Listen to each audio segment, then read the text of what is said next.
बिस्मिल्लाहिर्रहमानिर्रहीम। मैं तुहाडा मुहम्मद अवैस खोकर MD व्लॉग की तरफों इत्थे हाज़र हाँ। तो ये साडा एक चैनल है जिंदा मकसद मां बोली का प्रचार है। तो मैं इस हवाले नाल अपने वड्डे भाई मुहम्मद मुर्तज़ा खोकर जो कि किसी तारफ के मुताज नहीं, उन्होंने चाहवागा पूछना चाहवागा कि वो इन पर कोई रोशनी डालें। शुक्रिया अवैस खोकर साहब, ਜਿਹੜੀ ਤੁਸੀਂ जिस मकसद वास्ते और जी काज वास्ते तुसी स्टार्ट किया है, ये छोटी जी काज नहीं, ये बहुत वड्डी काज है और इंशाअल्लाह तुसी इहदे विच जिहड़ा है वो बहुत जल्दी वड्डी कामयाबी जिहड़ी है वो हासिल करोगे। यकीनन हमेशा जिहड़ा है जिन्हां कौमां ने जिन्हां जिहड़ी ताकतां ने जिहड़ियां आलमी ताकतां ने जिन्हां भी तरक्की कीती है,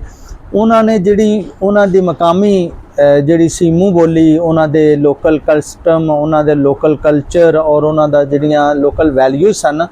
उन्होंने हमेशा उन्हां नूं अवलियन जिहड़ी वो तरजीह दी सी, जिहदी वजह करके वो लोग जिहड़े ने वो बैन अवी सतह तक जिहड़ा उन्हां ने तरक्की की। क्योंकि हर इलाके दी अपना एक मजाज है, हर इलाके दी अपनी एक जिहड़ी बोली है और माँ बोली स्पैशली, वो चाहे गाँव की सतह ते वे, वो चाहे ज़िला की सतह ते वे, वो चाहे एक सूबे की सतह ते, चाहे वो किसी मुल्क की सतह ते। क्योंकि जिहड़ी मकामी ज़बान दे विच तुसी जो बोल सकते जे, जिहड़ा किसी नूं समझा सकते हो, जिहड़ी वो टर्मिनोलॉजी है, जिहड़ी वो लैंगुएज है,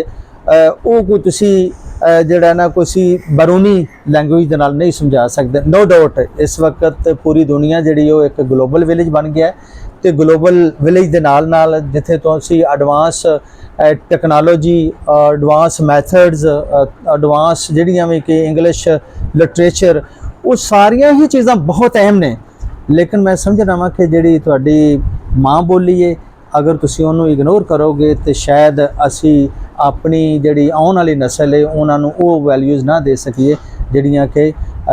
बैन अवी सतह ते जिहड़े लोग ने उन्होंने अपनी लैंगुएज नूं जिहड़ा है वो अहमियत दी और प्रायोरिटी दी। जी जी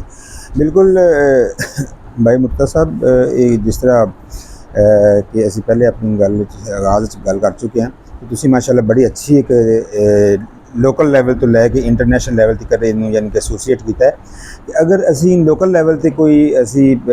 तुसी तबलीग करनी है, कोई तुसी किसी मोबलाइज़ करना है या कोई चीज़ समझानी है, तो जी तुसी अपनी लोकल लैंगुएज तुसी कर सकोगे,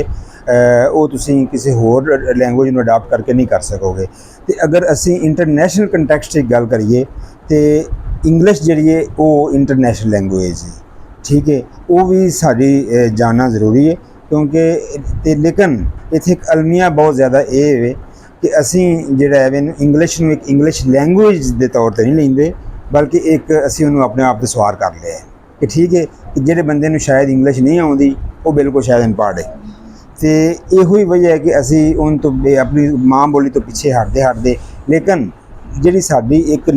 माँ बोली है, जिन्नियां भी साडे सूफी बजुर्ग ने उन्हां दीयां तलीमात ने, जिन्ने भी साडे अखवान ने, जिन्नी भी साड़ियाँ